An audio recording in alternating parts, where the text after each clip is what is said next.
Everyone welcome back to this new video. साथियों, आप सभी का स्वागत है एसआईयूपी पीसीएस प्रीलिम्स के टेस्ट सीरीज के नए क्लास में। आज के क्लास में हम बात करने वाले साथी जो कल के टेस्ट सीरीज हम लोग स्टार्ट किए थे, उसमें 50 क्वेश्चन तक कर लिए और छोटे छोटे सेशन में क्लास को आगे बढ़ा रहे हैं ताकि आपको रिवीजन में ज़्यादा दिक्कत ना हो। आज हम लोग फिर से मोस्ट इंपॉर्टेंट 50 प्रश्नों को प्रैक्टिस करेंगे और ये जो प्रश्न होंगे आपकी प्रश्न संख्या 51 से लेकर 100 तक कंप्लीट करेंगे। ठीक है, तो जो साथी नए उनको बता दें कि फटाफट से जुड़ जाइएगा। प्रीलिम्स तक आने वाली जो भी क्लासेज है इंपॉर्टेंट आपको इस यहाँ पे मिलेंगी, वो आपके लिए प्लेलिस्ट पे सीधे-सीधे हेल्पफुल होंगे। चाहे बूस्टर सीरीज की क्लास हो, करंट अफेयर की क्लास हो, प्लेलिस्ट एक बार जाकर ज़रूर जो साथी नए एक बार चेक कर लीजिएगा। इतनी सारी महत्वपूर्ण क्लासेस आपके लिए पड़ी हैं, करंट अफेयर, टेस्ट सीरीज की पड़ी हुई हैं। सारे के सारे क्लासेस बहुत इंपॉर्टेंट हैं। जो भी आपके कमेंट्स होंगे वो आप क्या कर दीजिएगा, बता दीजिएगा कमेंट करके डाउट्स को। उसके बाद से बता दें कि टेलीग्राम ज्वाइन कर लीजिएगा, वहाँ से आपको पीडीएफ मिल जाएगी, रेगुलर क्लास के अपडेट्स मिलेंगी। ये सारी बातें हैं। फटाफट से स्टार्ट करेंगे आज के अपने क्लास को और देखेंगे मोस्ट इंपॉर्टेंट आज के प्रश्नों को कंप्लीट डिटेल एनालिसिस के साथ। प्रश्न संख्या 51 देखिए, 51 नंबर क्या कह रहा है कि भारत शासन अधिनियम 1919 के संदर्भ में निम्नलिखित में से कौन सा कथन सही है। तो पहला ऑप्शन कह रहा है कि इसमें जो है केंद्र में द्वैध शासन की शुरुआत की गई थी। तो ये ऑप्शन आपको बता दें कि 1919 में जो है ना, वो प्रांतीय स्तर पर स्टार्ट किया गया था, ना कि केंद्र स्तर पर आपको 1935 में इसको खत्म करके लाके लागू किया जाएगा। तो ये पॉइंट आपको क्लियर हो गया। तो पहला ऑप्शन तो आपका गलत हो गया। दूसरा कह रहा है कि अधिनियम ने पहली बार प्रांतीय और केंद्रीय बजट को अलग किया। तो इस वाले में जो है, इस अधिनियम में ये व्यवस्था की गई थी 1919 में, ठीक है, कि प्रांतीय और केंद्रीय बजट को क्या किया गया, अलग अलग किया गया था। तो कह रहा सही उत्तर का चयन करना साथियों, तो ध्यान दीजिएगा, इसका जो कूट हो जाएगा केवल जो है बी राइट आंसर हो जाएगा। ठीक है, केवल बी उत्तर सही होगा। फिर से एक बार समझ लीजिएगा, इस तरह के जितने अधिनियम है, ठीक है, भारत शासन अधिनियम मान लीजिए 1919 की बात करते हैं, जितने भी चार्टर एक्ट आए हैं, है ना, उन सब के जो भी 2-4 पॉइंट्स इंपॉर्टेंट पॉइंट्स हैं, उन सारे पॉइंट्स का आपके पास नोट्स होना चाहिए। और ये नोट्स हमने टेलीग्राम पर आपको प्रोवाइड करा दिया है। ठीक है, टेलीग्राम पर जाइएगा तो इस तरीके से जो पॉलिटिकल कॉन्स्टिट्यूशनल अमेंडमेंट है उसका, और उसके साथ साथ जो भारतीय संविधान का विकास है, इस वाले टॉपिक का सारा एकदम क्रिस्प शॉर्ट नोट्स जो है आपको वहाँ पे प्रोवाइड करा दिया गया है। तो उस 1919 में क्या बताया गया कि इसमें केंद्र में द्वैध शासन की शुरुआत की गई, ये बात बिल्कुल गलत है। इस समय प्रांतों में स्टार्ट किया गया और दूसरा अपनी जगह पर सही है। तो इस तरह से बी हमारा राइट आंसर हो जाएगा। आगे बढ़िएगा, देखेंगे नेक्स्ट प्रश्न। अगला प्रश्न क्या कह रहा है, तो अगला प्रश्न ध्यान दीजिएगा। अगला प्रश्न कह रहा है कि सैडलर कमीशन संबंधित था शिक्षा से, अकाल से, सिंचाई से या पुलिस सुधार से। तो बात करेंगे साथियों सैडलर कमीशन का। तो सैडलर कमीशन जो है ये आपका संबंधित था किससे, शिक्षा से। ये राइट आंसर हो जाएगा। सैडलर कमीशन जो है आपका शिक्षा से संबंधित था। और ये सैडलर कमीशन जो है ध्यान दीजिएगा आया कब था, तो 1917 और 1917 से 19 के बीच में ये आया था सैडलर कमीशन। और ये संबंधित है किससे साथियों, तो ध्यान दीजिएगा ये शिक्षा से संबंधित है। ठीक है, शिक्षा से संबंधित अगर बात करें, कुछ अन्य कमीशंस की अगर हम बात करें तो ध्यान दीजिएगा, सुनिएगा ध्यान से। शिक्षा से संबंधित जो अन्य कमीशन है, जैसे कि हंटर कमीशन, कौन सा है, हंटर कमीशन है, ये आपका आया था 1882 में। ठीक है, एक और कमीशन की नाम याद रखिए, रैले कमीशन। कौन सा, रैले कमीशन को याद रखिए, ये 1902 में आया था, ये भी शिक्षा से संबंधित है। और एक और याद रखिए, सारजेट प्लान। कौन सा, सारजेट प्लान याद रखिए, ये आपका 1944 में आता है, ये भी संबंधित है शिक्षा से। ठीक है, तो ये सारे पॉइंट्स आपको ध्यान में रखने हैं। बात करेंगे साथियों की अकाल क्या है, तो अकाल से संबंधित कुछ अन्य कमीशन बैठे थे, उन कमीशन को ध्यान रखिए, जैसे कि स्ट्रेची कमीशन। कौन सा, स्ट्रेची कमीशन आया आपका 1880 में। उसके साथ साथ एक और कमीशन आया, लॉयल कमीशन। कौन सा, लॉयल कमीशन आया, है ना। तो ये दो कमीशन आपको किससे याद रखना, अकाल से संबंधित। सिंचाई से अगर बात करें तो एक कमीशन का नाम याद रखिएगा, स्कॉट मोनक्रिफ कमीशन। ठीक है, स्कॉट मोनक्रिफ कमीशन सिंचाई से संबंधित है। और पुलिस सुधारों से संबंधित एक कमीशन का नाम याद रखिएगा जो अक्सर पूछा जाता है, वो है फ्रेजर कमीशन। कौन सा, फ्रेजर कमीशन जो है 1902 में आया था। ये आपको ध्यान में रखना है। तो साथियों इस तरीके से अगर आप देखें एक प्रश्न में हमने आपको कितने सारे पॉइंट्स बता दिए हैं, वो सारे के सारे पॉइंट्स आपको ध्यान में रखने हैं। Sedler commission option A right answer हो जाएगा। ठीक है, आगे बढ़ेंगे, देखेंगे नेक्स्ट प्रश्न। अगला प्रश्न देखिएगा, अगला प्रश्न 53 नंबर क्या कह रहा है, तो 53 नंबर प्रश्न कह रहा है कि निम्नलिखित में से किस देश ने हाल ही में कैदियों को जो है सेना में शामिल होने की अनुमति देने वाला विधेयक पारित किया है।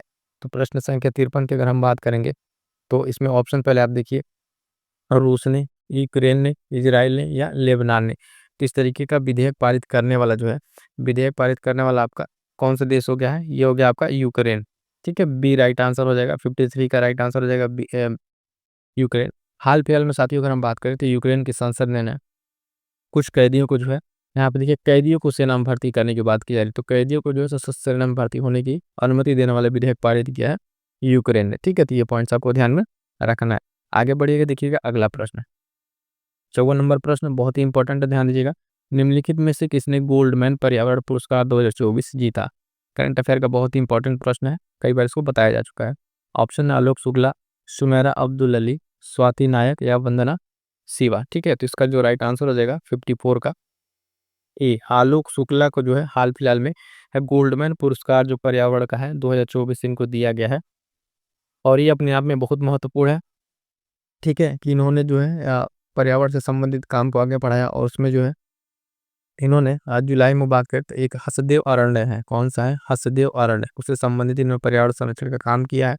ठीक है, जो कहाँ पर है, छत्तीसगढ़ में। कहाँ पर, छत्तीसगढ़। तो ये पॉइंट भी आपको ध्यान देना है, उससे इनका संबंध रहा और इनको क्या मिला है, गोल्डमैन पर्यावरण पुरस्कार मिला है आलोक शुक्ला को। ठीक है, आगे बढ़िएगा, अगला प्रश्न देखिए 55 नंबर, हाल ही में किस राज्य सरकार ने रामलला दर्शन योजना आरंभ किया है? तो ऑप्शन देखिएगा, ऑप्शन कह रहा है असम, छत्तीसगढ़, राजस्थान या उत्तर प्रदेश। तो हाल फिलहाल में साथियों अगर हम बात करेंगे, ठीक है, हाल फिलहाल में जो है ये स्टार्ट करने वाली कौन सी सरकार है, तो आपका छत्तीसगढ़ सरकार। ठीक है, छत्तीसगढ़ राज्य सरकार द्वारा बी राइट आंसर हो जाएगा आपका, कि रामलला दर्शन योजना जो है स्टार्ट किया गया है किसके द्वारा, छत्तीसगढ़ सरकार के द्वारा। तो सिंपल से ऐसे पूछ लेगा, ये पॉइंट इंपॉर्टेंट से वन लाइनर ही बनेगा यहाँ से, छत्तीसगढ़ सरकार रामलला दर्शन योजना आपको ध्यान में रखना है। इसमें जो क्या किया गया है, लगभग लगभग 20,000 के आसपास पात्र निवासियों को जो है इसमें सेलेक्ट किया जाएगा, और अयोध्या के लिए वहाँ पे तीर्थ स्थल पे वहाँ पे रामलला दर्शन के लिए लेके जाया जाएगा सरकारी खर्चे पे।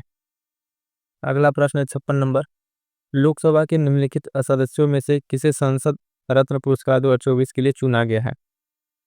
तो सुकांत मजूमदार, कुलदीप राय शर्मा, राजीव प्रताप रुड्डी, अनुराग ठाकुर। तो प्रश्न संख्या 56 का जो है राइट आंसर क्या हो जाएगा, ध्यान दीजिएगा। इसमें देखिएगा ये 4 ऑप्शन है, इसके साथ हमें इसमें देखना है कौन सा है। ठीक है, इसमें 2 नाम आपको ध्यान में रखना है, कौन सा, आपका पहला और दूसरा। इसमें जो 2 नाम है सुकांत मजूमदार और कुलदीप राय शर्मा, ये 2 नाम जो है ऑप्शन ए राइट आंसर हो जाएगा आपका, 1 और 2। ठीक है, ये जो 2 सांसद है इनको जो है उत्कृष्ट प्रदर्शन के लिए आप यहाँ पे देखेंगे संसद रत्न पुरस्कार से चुना गया है। ठीक है, तो इसमें ये 2 लोग का नाम याद रखिएगा। ठीक है, ऑप्शन आपका ए राइट आंसर हो जाएगा, 1 और 2।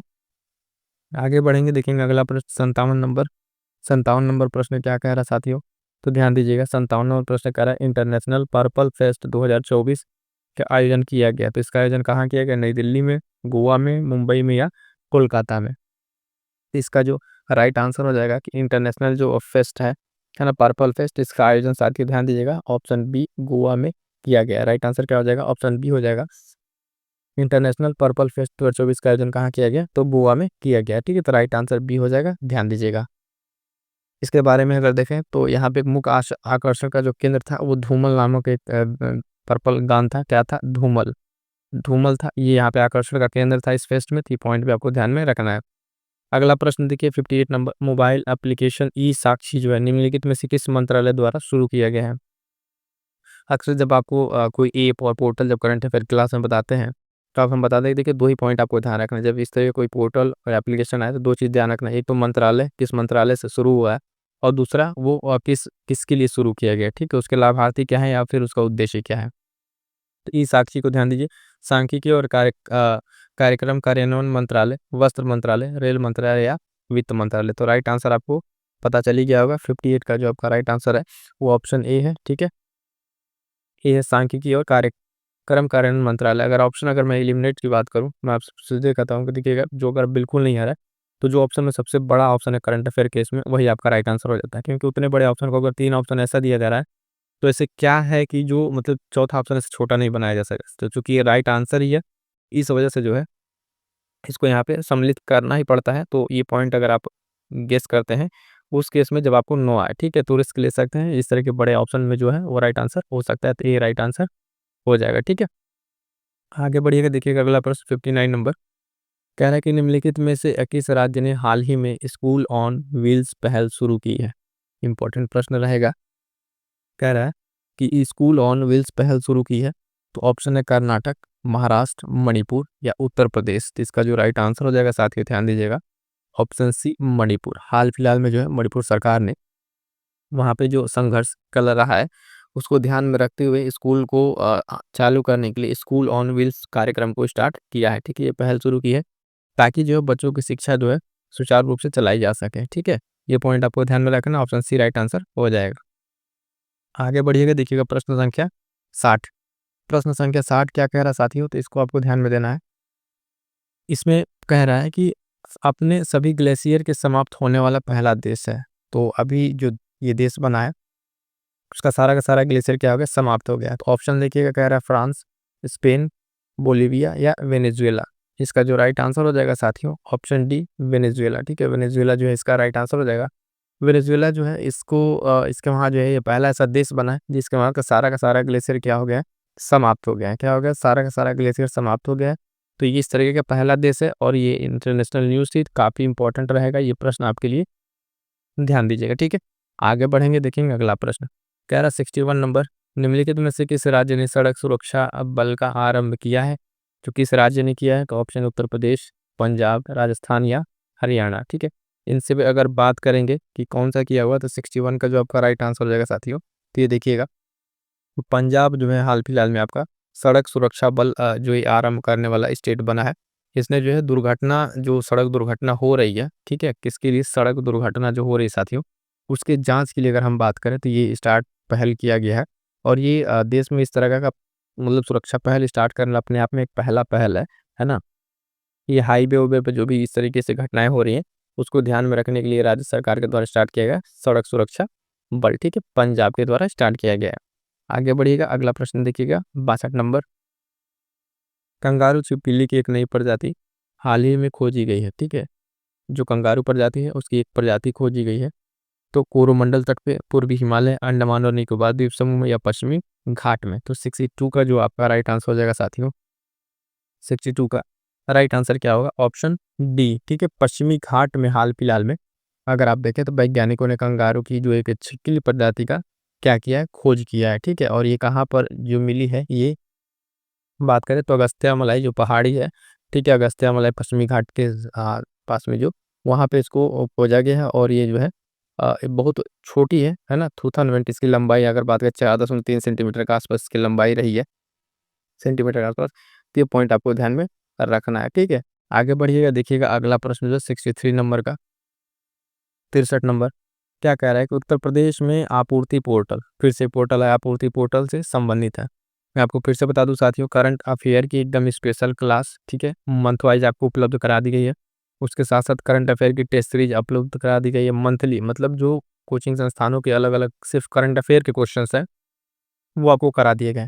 साथ ही जाइए, आपको दिखेगा इसी चैनल पर आपको करंट अफेयर टेस्ट सीरीज के नाम से प्लेलिस्ट बनी होगी, उसमें जाएंगे आपको कंप्लीट सारा का सारा एक जगह मिल जाएगा। उतना अगर आप कर लेते हैं तो प्लेलिस्ट में आपके क्वेश्चंस बाहर नहीं जाएंगे। तो जाइए फटाफट से सारे क्वेश्चन की प्रैक्टिस कर डालिए। ठीक है, आगे बढ़ेंगे, मैं कह रहा था आपूर्ति पोर्टल के बारे में। तो आपूर्ति पोर्टल क्या है, देखिए कह रहा है कुशल और उच्च जो सक्षम उम्मीदवार है उसके लिए कागज रहित भर्ती।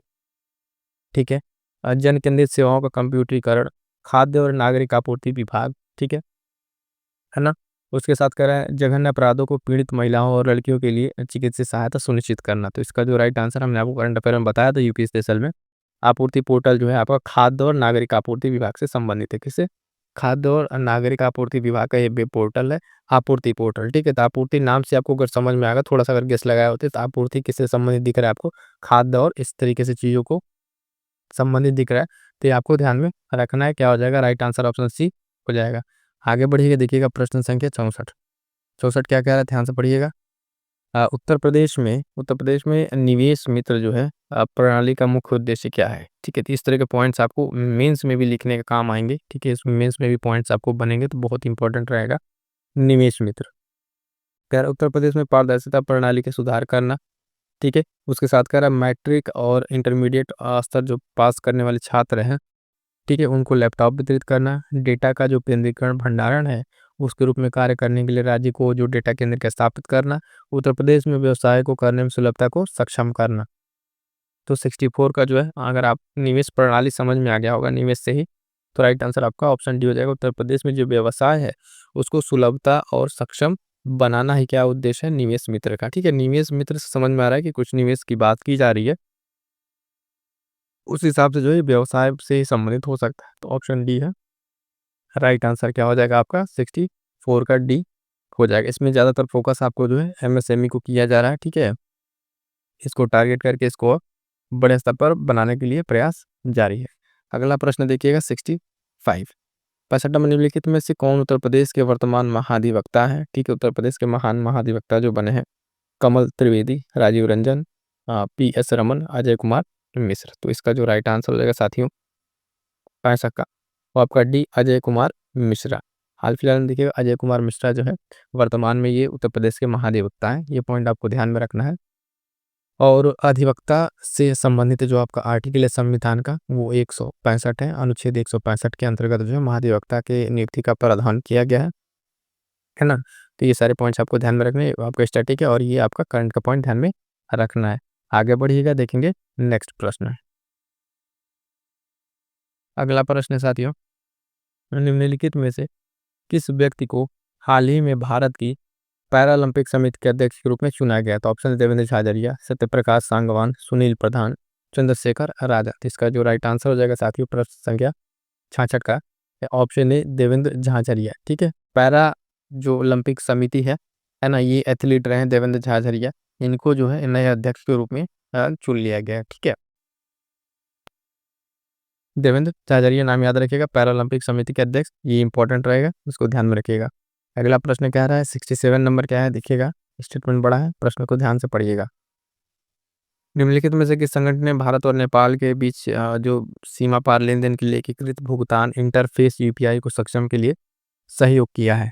तो कौन सहयोग किया है, तो ऑप्शन देखिए पहले एनपीसीआई। ठीक है, एनपीसीआई इंटरनेशनल पेमेंट्स लिमिटेड और नेपाल राष्ट्र बैंक। एनपीसीआई के साथ साथ जो है फ़ोन पे पेमेंट सर्विस। ठीक है, एनपीसीआई के साथ नेपाल निवेश बैंक या फ़ोन पे पेमेंट और प्लस इंडियन बैंक। ठीक है, तो इसका जो राइट आंसर हो जाएगा 67 का 67 का राइट आंसर है ऑप्शन बी। ठीक है, एनपीसीआई इंटरनेशनल पेमेंट के साथ जो है फ़ोन पे जो पेमेंट सर्विस लिमिटेड है, कौन है फ़ोन पे पेमेंट जो लिमिटेड सर्विस है, इसने क्या किया इसके साथ ये समझौते में क्या किया है साथ दिया है। ठीक है, तो भारत और नेपाल के बीच में जो सीमा पार लेन देन के लिए आपका ये बी ऑप्शन हो जाएगा एनपीसीआई इंटरनेशनल पेमेंट्स लिमिटेड है ना, एनआईपीएल और फ़ोन पे पेमेंट सर्विस जो है ये मिलके इसमें काम को आगे बढ़ाएंगे। ठीक है, आगे बढ़िएगा, देखिएगा अगला प्रश्न जो 68 नंबर इंपॉर्टेंट मोस्ट इंपॉर्टेंट लगा लीजिएगा। निम्नलिखित में से किसे मिस वर्ल्ड 2024 का ताज पहनाया गया।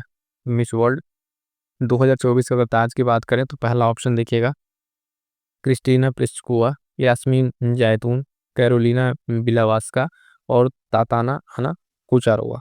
तो इसका जो राइट आंसर हो जाएगा 68 का राइट आंसर क्या हो जाएगा साथियों, ऑप्शन ए जो है क्रिस्टीना प्लिस्कुआ को जो है हाल फिलहाल में मिस वर्ल्ड 2024 का ताज पहनाया गया है।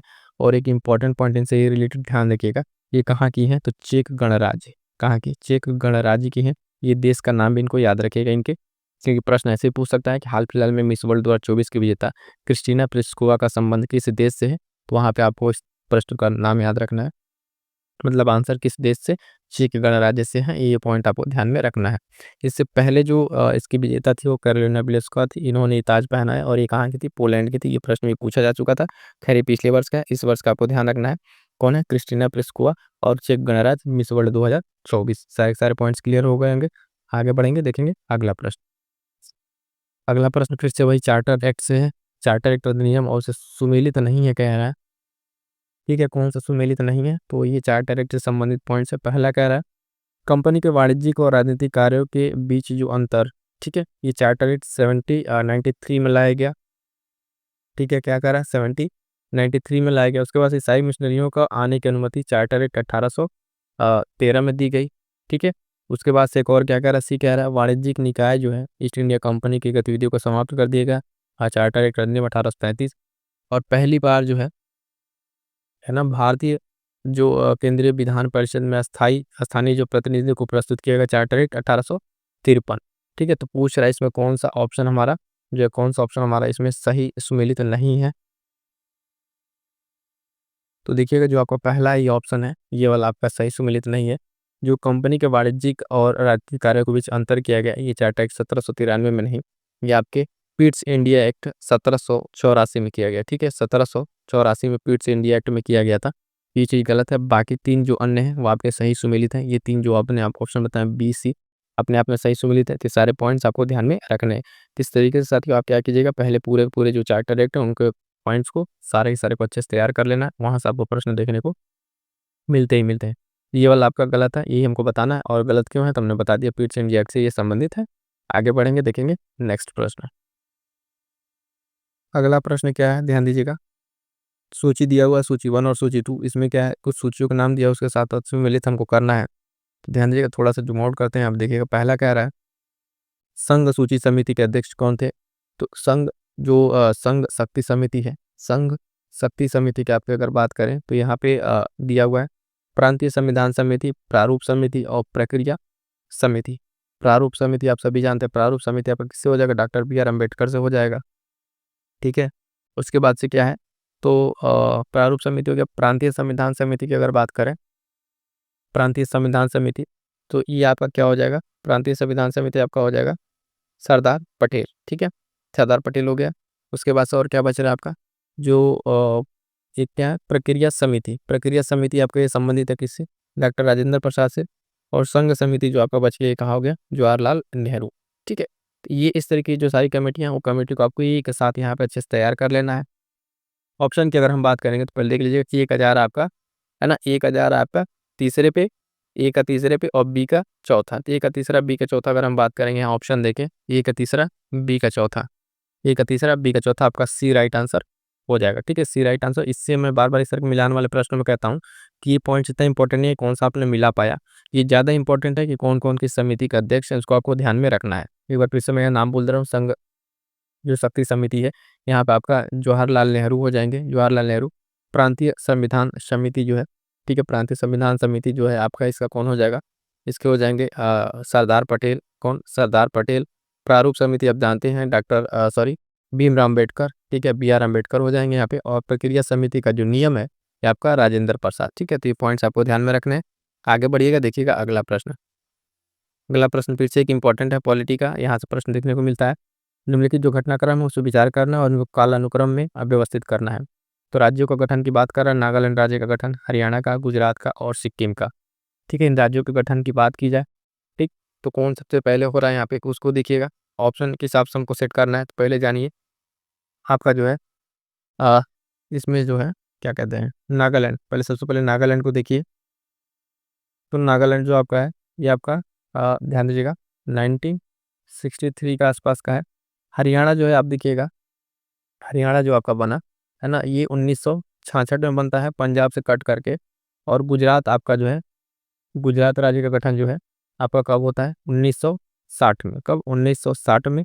और सिक्किम तो जानते हैं सबसे लास्ट में 1975 का आपका सिक्किम है।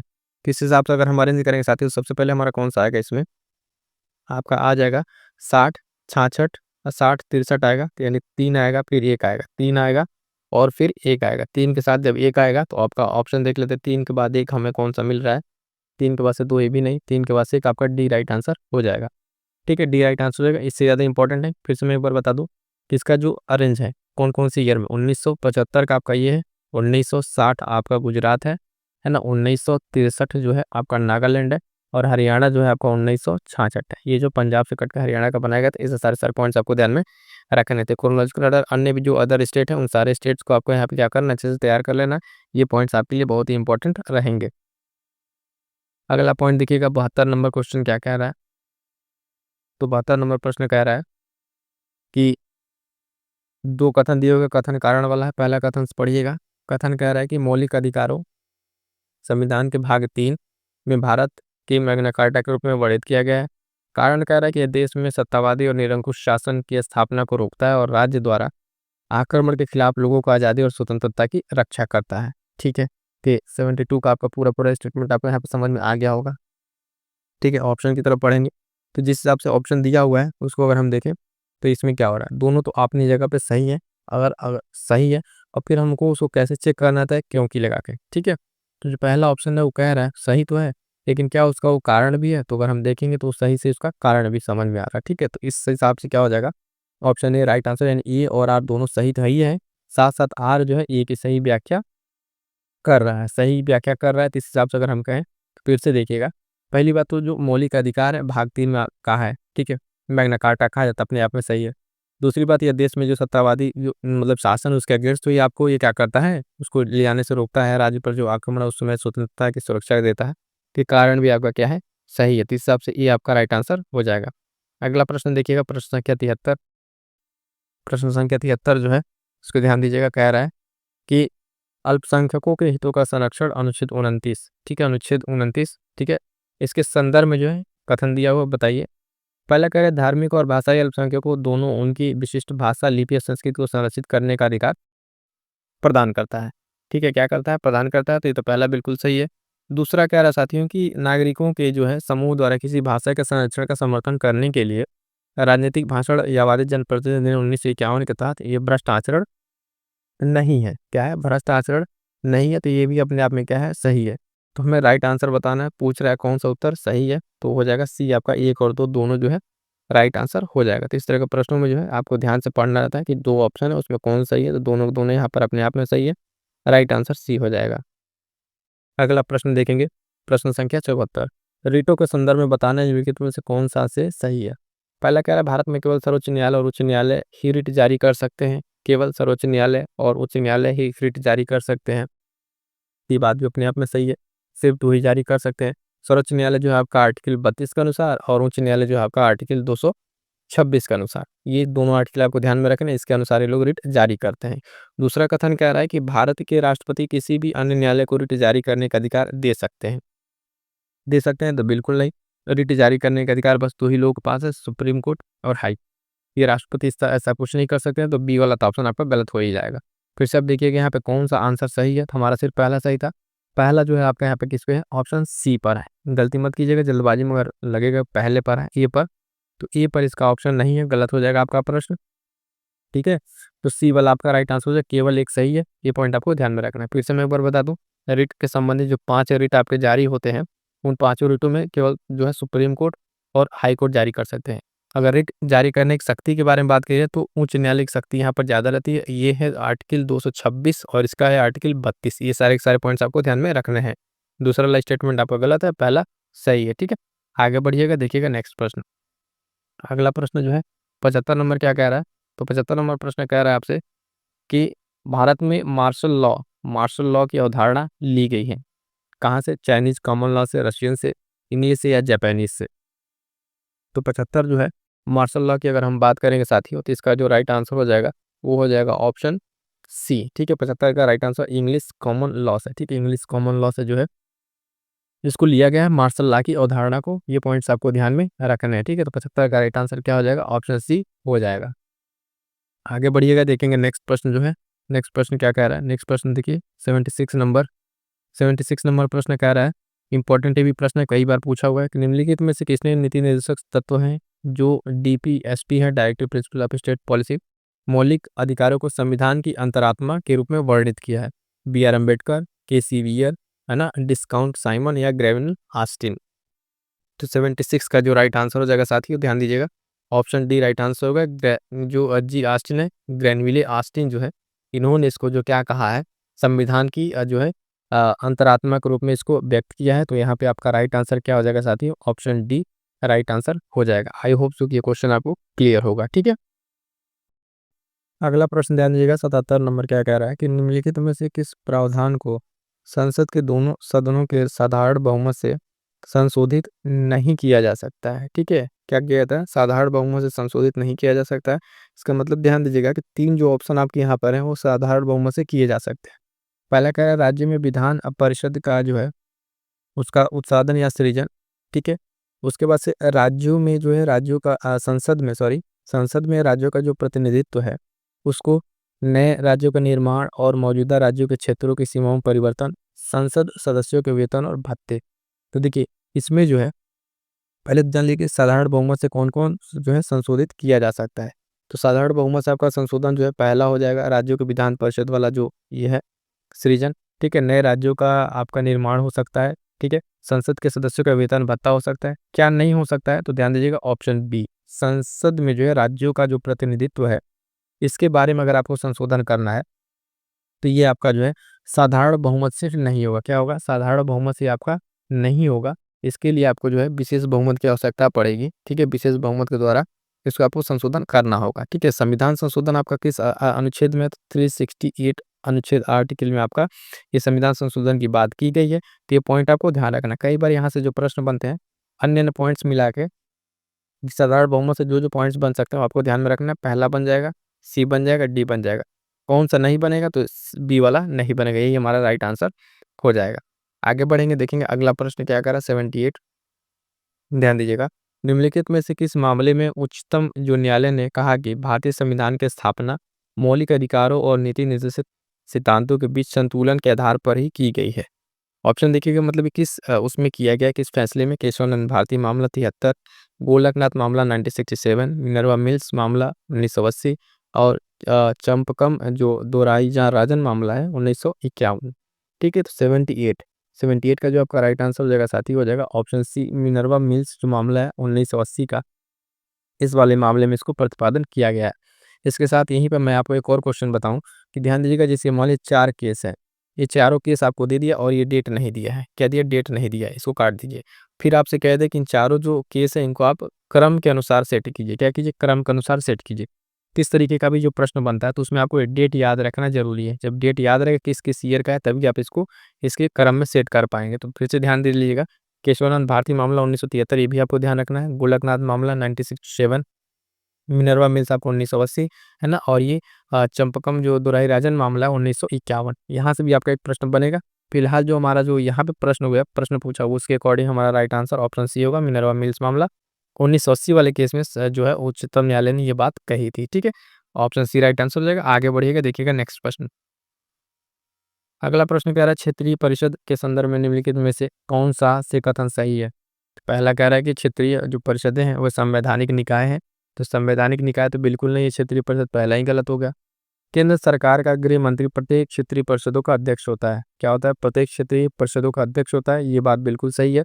राइट आंसर देख लेंगे तो केवल हमारा 2 होगा। हमसे पूछा क्या है, तो हमसे जो प्रश्न की बात करेंगे, कह रहा है सही उत्तर बताइए। तो पहला तो हमारा गलत हो गया था, केवल 2, बी राइट आंसर आपको हो जाएगा। 79 का जो है बी राइट आंसर आपका हो जाएगा। तो ये पॉइंट्स आपको ध्यान में रखना है। जो क्षेत्रीय परिषद की बात की गई थी, है ना, ये आपका 1956 में इसको किया गया था, 1956 में, है ना। और ये जो है आपका संवैधानिक संस्था निकाय नहीं है। ठीक है, बाकी 2 ऑप्शन सही है। इस हिसाब से हमारा राइट आंसर बी हो जाएगा।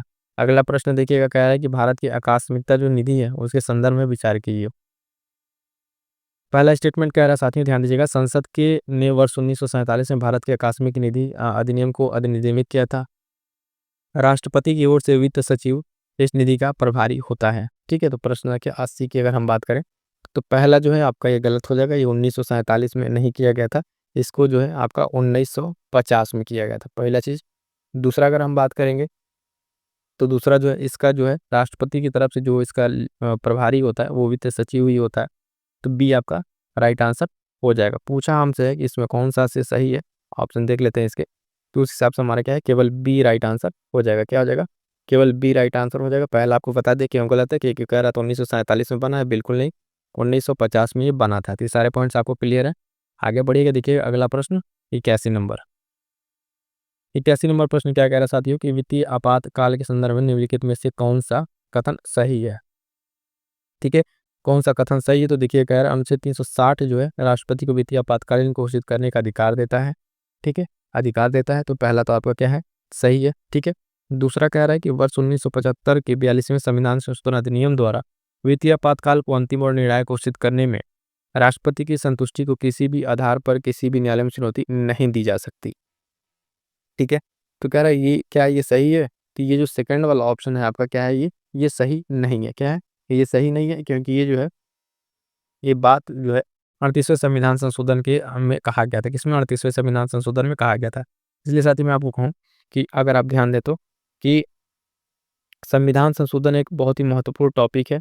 इस पे एक स्पेशल वीडियो हमने बना रखा है। क्लास कंप्लीट क्लास करने के बाद से आपका एक भी जो है संविधान संशोधन का प्रश्न गलत नहीं होगा। उस क्लास को जाइए, सर्च कीजिए प्लेलिस्ट में, है ना, उस क्लास को देख डालिए। उसका नोट्स जो है टेलीग्राम से प्राप्त कर लीजिएगा, क्योंकि ये छोटे-छोटे ऐसे टॉपिक हैं जो आपके छोटे से टेन्योर में आप कहें थोड़ा सा पढ़ के आपको अच्छा खासा नंबर देके चले जाएंगे। तो इसमें हमने क्या बताया, पहला सही है, दूसरा आपका गलत है। राइट आंसर देख लीजिएगा कौन सा हो जाएगा, केवल एक आपका सही उत्तर हो जाएगा। ठीक है, केवल एक आपका जो है सही उत्तर हो जाएगा। आगे बढ़ेंगे, देखेंगे नेक्स्ट प्रश्न। पॉलिटी के ज़्यादातर प्रश्न जो है अब स्टेटमेंट बेस्ड ही दिख रहे हैं। ठीक है, आर्टिकल वाले तो सारे प्रश्न हो ही चुके हैं। अब जो है इस तरह के प्रश्नों को ध्यान दीजिएगा, ज़्यादा से ज़्यादा रिवीजन करते रहेंगे तो आपको चीज़ें अच्छे तरीके से ज़्यादा दिन तक याद रहेंगे। 82 नंबर प्रश्न कह रहा है, भारत के महान्यायवादी के बारे में कथनों पर विचार करना है। यह देश का सर्वोच्च विधि अधिकारी को होता है, महान्यायवादी के बारे में बात कर रहा है। यह देश का सर्वोच्च विधिक अधिकारी होता है। ठीक है, अटॉर्नी जनरल, तो ये बात बिल्कुल सही है ना? ये बात एकदम सही है। ये इसका जो है विधि महान्यायवादी के बारे में अनुच्छेद 76 याद रखिए, कितनी बार आपको बताया जा चुका है। दूसरा कह रहा है कि महान्यायवादी की पदावधि संविधान द्वारा नियत की गई, तो ये बिल्कुल नहीं, ये राष्ट्रपति के प्रसाद पर्यंत ये अपना पद धारण करते हैं। संविधान में इनके क्या कहते हैं, टेन्योर के लिए, कार्यकाल के लिए कोई समय नियत नहीं किया गया है, तो ये प्रश्न बिल्कुल गलत है। और इनकी जो नियुक्ति होती है महान्यायवादी की, अब देखें, राष्ट्रपति तो करता है इनकी नीति पर, परंतु जो है केंद्र सरकार की सिफारिश पे, किसके, केंद्र सरकार की सिफारिश पे। तो ऐसा माना था जब तक केंद्र सरकार है तब तक ही ये महान्यायवादी रहेंगे, सरकार बदलेगी तो फिर कोई नया महान्यायवादी आएगा। ठीक है, तो सरकार के ही रिकमेंडेशन पे इनकी नियुक्ति होती है, ये पॉइंट ध्यान रखना है। फिर समझिएगा, भारत का महान्यायवादी अनुच्छेद 76। ठीक है, ये भारत का जो देश का सर्वोच्च विधिक अधिकारी होता है, इसका जो कार्यकाल नियत नहीं होता है, ये जो राष्ट्रपति के प्रसाद पर्यंत अपना पद धारण करता है। ठीक है, तो पहला सही है, दूसरा गलत है। फिर ऑप्शन अगर हम जाएंगे यहाँ पे, तुम्हारा कौन सा उत्तर सही हो जाएगा, तो ध्यान दीजिएगा, ऑप्शन ए केवल राइट आंसर हो जाएगा। ठीक है, आई होप सो कि क्वेश्चन आपको क्लियर हो रहा होगा, काफ़ी अच्छे तरीके से आपको सारा के पॉइंट एक्सप्लेन किया जा रहा है।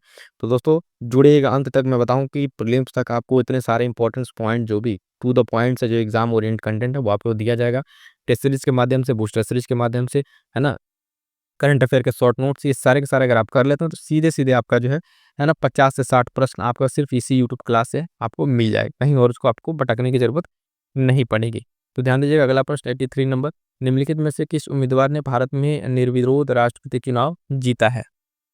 ऑप्शन देख लीजिएगा, डॉक्टर राजेंद्र प्रसाद, एस राधाकृष्णन, संजीव रेड्डी, के आर नारायण। तो इसका जो सही उत्तर हो जाएगा साथियों, प्रश्न संख्या 83। ठीक है, तो Sanjeev Reddy, option C right answer हो जाएगा। डॉक्टर एन संजीव रेड्डी जो है, ये जो भारत के राष्ट्रपति रहे हैं, छठे राष्ट्रपति रहे हैं, सिक्स राष्ट्रपति रहे हैं, और कब से कब तक रहे हैं ये भी ध्यान दीजिएगा। 77 से लेके, है ना, 82 तक, 1977 से लेके 1982 तक ये रहे हैं। और ये जो 82 में जब ये रहे थे, तो उस तक ये जो है, उस टाइम जो निर्विरोध ये राष्ट्रपति पद के लिए जीते थे। इसके पहले ये जो आंध्र प्रदेश के मुख्यमंत्री के रूप में अपना कार्यकाल पूरा कर चुके हैं। आंध्र प्रदेश के 2 बार मुख्यमंत्री भी रह चुके थे। तो ये पॉइंट्स आपको ध्यान में रखना है, ये प्रश्न काफी इंपॉर्टेंट है, ध्यान में रखिएगा।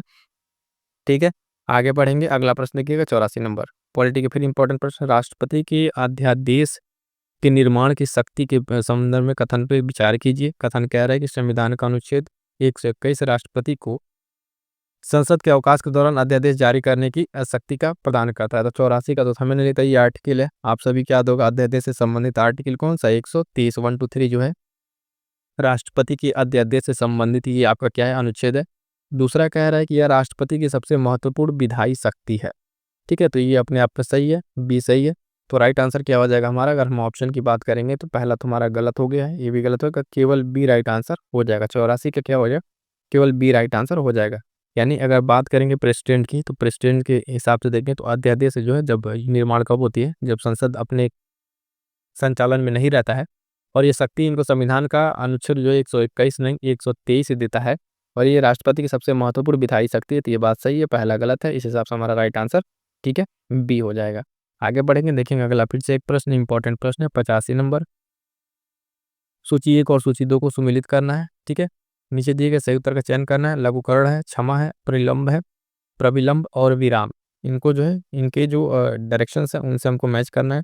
पहले तो एक बार फिर से आप बता दूं कि जो रिट है, इन रिट से संबंधित सुप्रीम कोर्ट का आपका आर्टिकल 32 और हाई कोर्ट का आपका 226, ये आपको ध्यान में रखना, बहुत ही इंपॉर्टेंट रहेगा। मिलान की बात करें तो मिलान में आपको बता दें, यहाँ पे सीधे सीधे मैं आपको बता रहा हूँ कौन किससे मैच होगा। तो ध्यान दीजिएगा, इसका जो ऑप्शन बनेगा लघुकरण, लघुकरण के लिए आपका है, दंड का जो स्वरूप को कम करने को दर्शाता है, क्या करता है, लघुकरण जो है आपका दंड को क्या करेगा, ये कम करने को दर्शाता है। उसके बाद से जो अस्थायी अवधि के लिए किसी दंड को विशेष रूप से रोक लगाने की बात की गई है, एक इसमें की गई है। तो ये आपका किया गया है प्रविलंब के बारे में, किसके, प्रविलंब के बारे में किया गया है। उसके बाद से कह रहा है सेकंड है ना, सेकंड सॉरी, इसको ध्यान दीजिएगा, ये विराम है, 1 मिनट, इसमें वाला ये विराम होगा आपका, प्रविलंब आपका तीसरा होगा, इसको ध्यान दीजिएगा, ये आपका विराम हुआ। ठीक है, और प्रविलंब जो है आपका वो कौन सा हो जाएगा, प्रविलंब आपका तीसरा है ना, तो ये आपका हो जाएगा बी, सी वाला हो जाएगा आपका इसको। ठीक है, एक बार फिर से इसको जूम आउट कर दे, फिर आपको थोड़ा अच्छे समझ में आएगा, इसको देखिएगा, अब यहाँ से देखिएगा। ठीक है, ध्यान दीजिएगा, यहाँ से फिर से एक बार देखिएगा, जो लघुकरण है ये आपका क्या हो जाएगा, ये आपका ये दंड के स्वरूप को क्या करता है, कम करने को दर्शाता है। ठीक है, पहले का हो गया। उसके बाद से दूसरा है आपका क्षमा।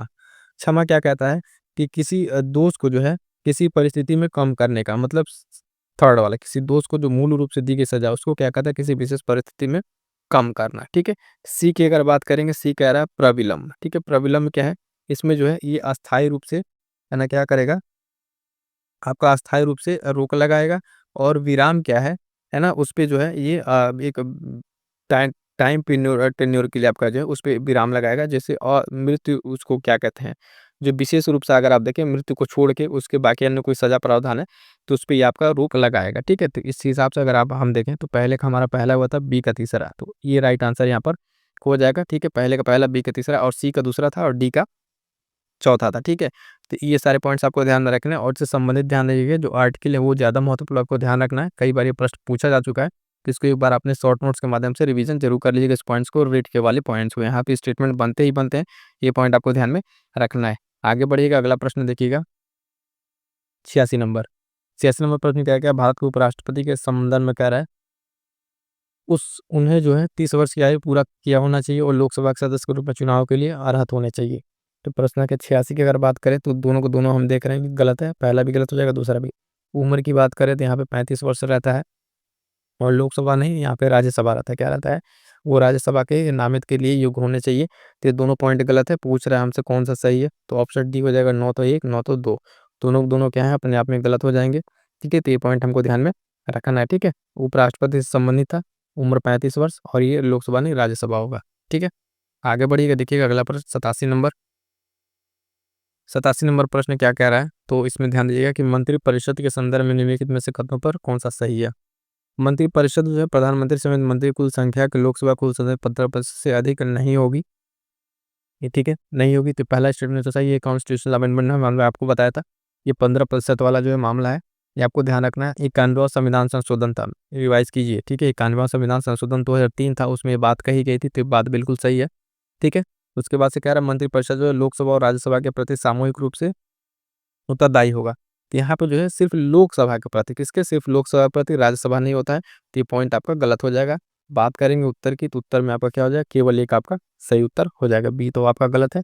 क्यों गलत है, तो इसमें 75, आर्टिकल 75 का 3 जो है वो बताता है कि सिर्फ जो है लोकसभा के प्रति जो है ये उत्तरदायी होंगे। और ये पहला जो है बहुत ही इंपॉर्टेंट है, ये स्टेटमेंट अपने आप में एक संविधान संशोधन भी मैंने आपको बता दिया। 15% से अधिक की जो बात की गई है वो 91वां संविधान संशोधन में की गई है, 2003 वाले में।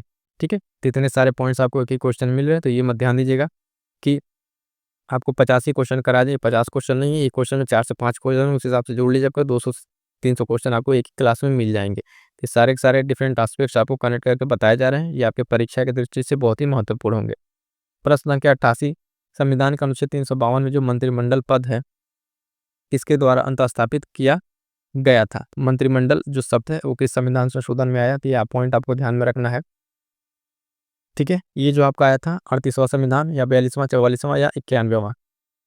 ठीक है, जिसका जो राइट आंसर हो जाएगा साथियों ध्यान दीजिएगा, राइट आंसर हो जाएगा ऑप्शन सी, ये 44वां संविधान संशोधन जो है ना 1978 में आया। ठीक है, 1978 में ये टर्म आया था। यहाँ पे संविधान के अनुच्छेद 352 में कैबिनेट शब्द को जोड़ा गया था, कैबिनेट मंत्रिमंडल पद को जोड़ा गया था। ठीक है, तो ये पॉइंट आपको ध्यान रहेगा, 44वां संविधान संशोधन से संबंधित है, बहुत ही महत्वपूर्ण पॉइंट है, ये आपको ध्यान में रखना है। ठीक है, बाकी अन्य संविधान संशोधन जो है आपको अभी 91 बताया दिया, 42वां जानते हैं, मिनी संविधान संशोधन से बहुत सारे पॉइंट्स, 38वां जो है अभी ऊपर आया, तो वहाँ हमने आपको डिस्कस किया ही था। आगे बढ़िएगा, अगला पॉइंट है, ध्यान दीजिएगा, कह रहा है निम्नलिखित में से कौन सा जो है ये परत के बीच में जो है सही सुमेलित है। सही सुमेलित की बात करें, परतों के बीच में कौन सा सही सुमेलित है, तो ध्यान दीजिएगा, परत की अगर बात करें, ठीक है, तो पहला कह रहा है कॉनरॉड। कॉनरॉड कह रहा है कि महाद्वीपीय और महासागरीय क्रस्ट है। क्या है? महाद्वीपीय और महासागरीय क्रस्ट है। जो मोहरोविक से अपर मेंटल और लोअर मेंटल की बात कर रहा है, ठीक। रेपेटी कह रहा है निचला मेंटल और बाह्य कोर। लेहमैन कह रहा है क्रस्ट और मेंटल। तो आप जब पढ़े होंगे साथियों ज्योग्राफी में, ध्यान दीजिएगा कि जब इस तरीके से ये पूरे मेंटल की बात आती है इसमें, ठीक है, कोर ये सब डिवाइड होता है, तो उसी में ये सारे के सारे बाउंड्री आते हैं, ठीक है, सारे के सारे बाउंड्री का नाम आता है। उस बाउंड्री में बता दीजिए पहला जो कॉनरॉड वाला, ये आपका बिल्कुल सही है, महाद्वीपीय और क्रस्टल क्रड वाला, ठीक है। बाकी जो जो रोविक है ये आपका अपर मेंटल लोअर मेंटल नहीं है, इसमें क्रस्ट और मेंटल है। क्या है? क्रस्ट और मेंटल है, ठीक है, ध्यान दीजिएगा। रेपेटी की अगर हम बात करेंगे साथियों, तो रेपेटी में क्या है आपका, रेपेटी में जो अपर मेंटल और लोअर मेंटल, क्या है इसमें जो है आपका, ये अपर मेंटल और लोअर मेंटल है। क्या है? अपर मेंटल और लोअर मेंटल है, ठीक है, ये इसके हिसाब से सही है। और लेहमैन में जो आपका क्या है, लेहमैन में बाह्य कोर और आंतरिक कोर, ठीक है, बाह्य कोर और आंतरिक कोर, लेहमैन में बाह्य कोर और आंतरिक कोर है, ठीक है। तो इस हिसाब से तीनों आपको हमने अलग से बता दिया। बाकी जो राइट आंसर है आपका ऑप्शन ही यहाँ पे सही होगा, ठीक है। बढ़ेंगे नेक्स्ट क्वेश्चन की तरफ, देखिएगा अगला प्रश्न। अगला प्रश्न है प्रश्न क्या 90। क्या है 90 नंबर में क्या कह रहा है, ध्यान दीजिएगा कि निम्नलिखित में से कौन सा जो है लौह अयस्क खान जो है वो सही राज्य से सुमेलित नहीं है। राज्य की बात कर रहा है और सुमेलित की बात कर रहा है, तो ध्यान दीजिएगा। कीरू बुरु कह रहा है कि उड़ीसा, गोवा, मध्य प्रदेश, दिल्ली, राजहारा, बाबा बुदन पहाड़ी, कर्नाटक। ये सारे के सारे क्या है, लौह अयस्क खदान है। क्या है? लौह अयस्क खदान है साथियों। और कह रहा है इसमें से कौन सा जो है सही सुमेलित नहीं है। इसमें जो अगर सही सुमेलित की बात करेंगे तो बी वाला सही सुमेलित नहीं है। गोवा जो है ये आपका मध्य प्रदेश में नहीं है, ये कहाँ पर है, झारखंड में। कहाँ पर है? झारखंड में है। बाकी तीन जो है अन्य आपके सुमेलित है। किरुबुरु जो है आपका उड़ीसा में है, ठीक है। दल्ली राजहरा आपका छत्तीसगढ़ में सही है। बाबा बुदन की पहाड़ी कर्नाटक में। ये तीनों तीनों क्या है, अपने आप में सही है, मैच है, ये तीस सही है। गोवा जो है आपका मध्य प्रदेश में, नौ के कहाँ पर है, झारखंड में। तो ये पॉइंट हमारा राइट आंसर हो जाएगा ऑप्शन बी, ठीक है।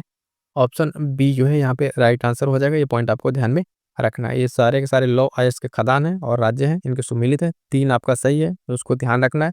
गलत हमसे पूछा है तो गलत वाला आपका बी है, ये या राइट आंसर गोवा वाला हो जाएगा। आगे बढ़ेंगे, देखेंगे नेक्स्ट प्रश्न जो है 91 नंबर। निम्नलिखित में से कौन सा जो है जीव जो है श्वसन तंत्र सही सुमेलित है। मानव फेफड़ा से लेता है, ठीक है, मानव क्या करता है, फेफड़ा से लेता है। तो सुमेलित क्या कह रहा है, सही पूछ रहा है, तो यही सही है, ठीक है। मानव फेफड़ा से लेता है, एल्वियोली जो है उसका फेफड़ा।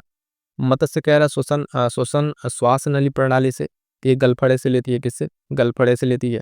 केचुआ कह रहा है बुक लंग से लेता है, तो नहीं, ये नम त्वचा से लेता है, किससे, नम त्वचा से श्वास लेता है। बिच्छू की बात करें कि नम त्वचा से नहीं लेता है, बिच्छू जो ये बुक लंग से लेता है, किससे, बुक लंग से लेता है, ठीक है। तो इस तरीके से हमसे पूछा था श्वसन तंत्र में सही कौन सा है, ये आपका सही है, फेफड़ा वाला पहला सही है। बाकी जो गलत है, क्यों गलत है हमने आपको बता दिया, वो पॉइंट्स आपको ध्यान में रखना है। आगे बढ़िएगा, देखिएगा अगला प्रश्न। फिर से एक बार कह रहा हूँ साथियों कि इसी चैनल पर आपको जो है बूस्टर सीरीज की नामक की एक सीरीज मिलेगी। आपके प्रीलिम्स में सीधे सीधे 25 से 30 प्रश्न वो दे के जाएगी, हैंड रिटन नोट्स फॉर्म में है, तो उस क्लास को कर लीजिएगा। कंप्लीट टेस्ट सीरीज की मंथली करंट अफेयर की क्लासेस अवेलेबल हैं। टेलीग्राम से जुड़ना ना भूलिएगा, वहाँ से जुड़ जाइएगा। और अगर आपको इस क्लास अच्छी लगी हो तो ज़्यादा से ज़्यादा तक साथी तो पहुँचाइए, उन सारे साथियों को इस क्लास में जोड़िए, ठीक है। क्योंकि ये जो कंटेंट है आपको यहाँ पे आप ही के लिए दिया जा रहा है, इसलिए कि आपका जो इस बार प्रीलिम्स है साथियों, ठीक है, प्रीलिम्स में आपका ज़्यादा से ज़्यादा हेल्प हो पाए और प्रीलिम्स जो आपका इस बार अच्छे से पार हो जाए, उसमें कोई आपको प्रॉब्लम ना आए। तो ध्यान दीजिएगा अगला प्रश्न।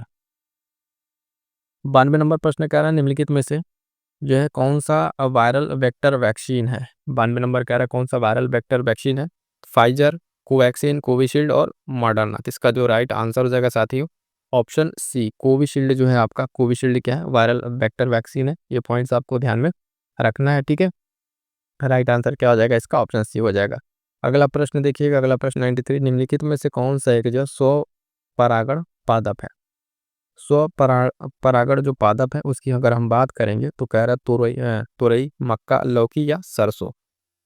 इसका जो राइट आंसर हो जाएगा साथियों, ठीक है, 93 का राइट आंसर हो जाएगा ऑप्शन डी, सरसों। सरसों जो है ये स्व परागण पादप है। सरसों के बारे में ध्यान रखिएगा, विकल्प डी यहाँ पे सही उत्तर हो जाएगा, है ना। और ये जो बाकी तीन ऑप्शन, इनमें स्व परागण क्या हो सकता नहीं होती है, ठीक है। तो डी हमारा राइट उत्तर हो जाएगा, डी, ठीक है। आगे बढ़ेंगे, देखेंगे नेक्स्ट प्रश्न। 94 नंबर कह रहा है चमगादड़ द्वारा लाए गए परागण को कहा जाता है। तो चमगादड़ द्वारा जो लाया गया परागण है उसको कहा जाता है। ठीक है, ऑप्शन देखिएगा, ऑर्निथोफिली, है ना, काइरोप्टोफिली, मेलाकोफिली या मर्मेकोफिली। ठीक है, इसका जो सही उत्तर हो जाएगा साथियों, ध्यान दीजिएगा, 94 का वो हो जाएगा बी। ठीक है, काइरोप्टेरो जो फिली है, ये इसका सही उत्तर हो जाएगा बी। यहाँ पे क्या हो जाएगा, राइट आंसर हो जाएगा।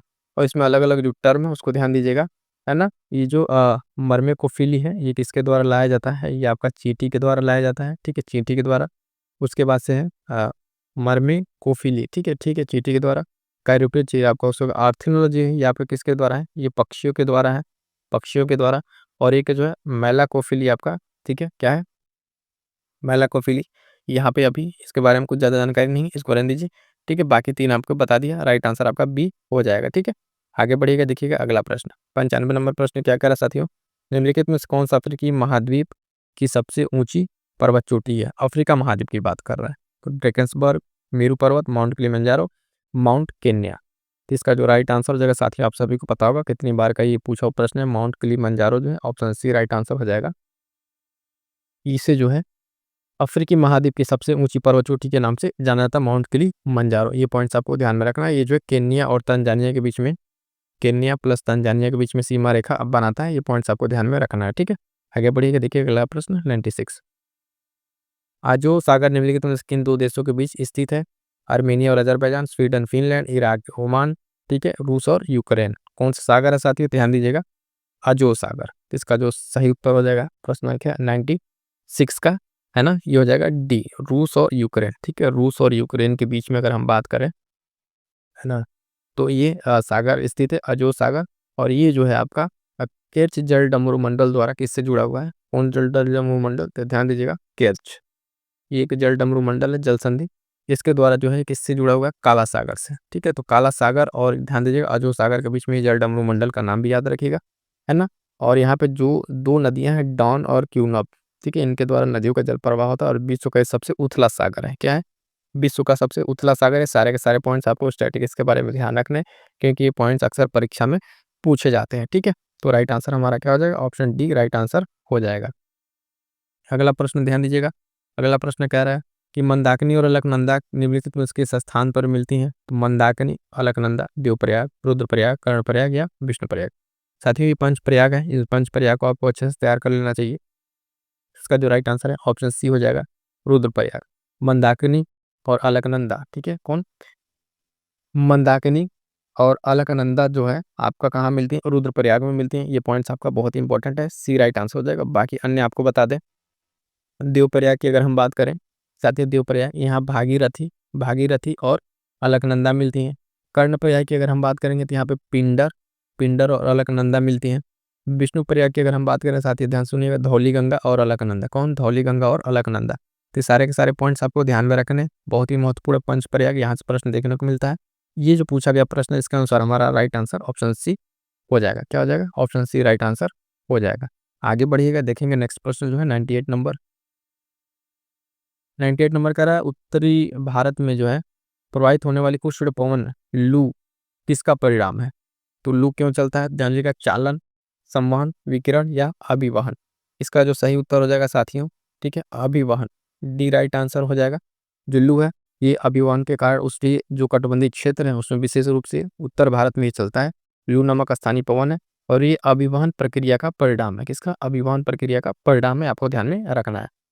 अगला प्रश्न है 99 नंबर, विश्व में सबसे उच्च ज्वार जो है निम्नलिखित में से किस देश में आता है। कनाडा, यूएसए, नॉर्वे या फिनलैंड।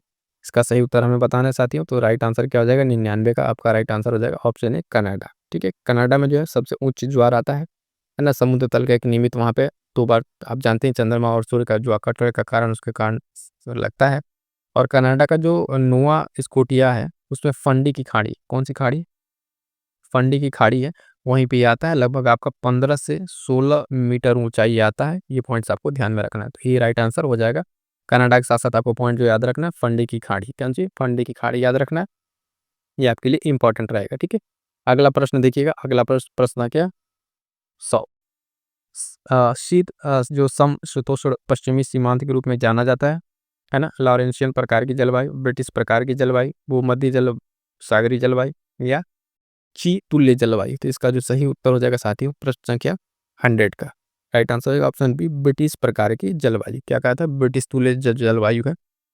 इसको जो है शीत समशीतोष्णीय पश्चिमी शीतांश के रूप में जाना जाता है। तो आई होप सो साथियों ये प्रश्न आपको क्लियर होगा। राइट उत्तर इसका क्या हो जाएगा, ऑप्शन बी हो जाएगा। और यहाँ तक जो है हम अभी तक जो क्वेश्चन कर चुके हैं वो जो है 100% कंप्लीट कर चुके हैं। इससे रिलेटेड अगर आपको कोई भी अगर डाउट हो तो कमेंट करके बता दीजिएगा, ठीक है।